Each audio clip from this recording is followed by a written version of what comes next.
আমি এখান থেকে গ্রামে যাব এবং ওই দিনই আবার চলে আসব, এক্ষেত্রে আমার নামাজ কি কসর করতে হবে?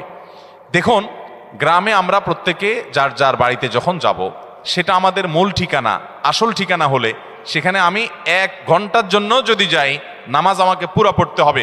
নিজের স্থায়ী ঠিকানাতে কখনো কসর হয়?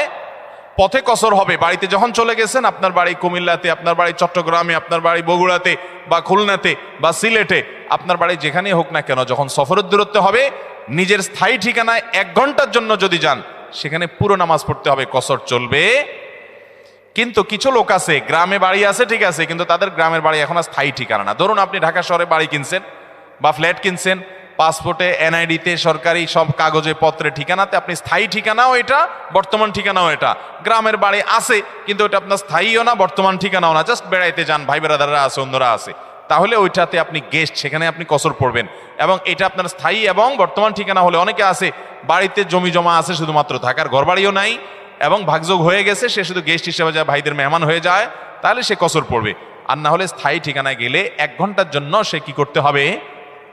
পুরো নামাজ পড়তে হবে, যদি স্থায়ী ঠিকানা হয় তার গ্রাম।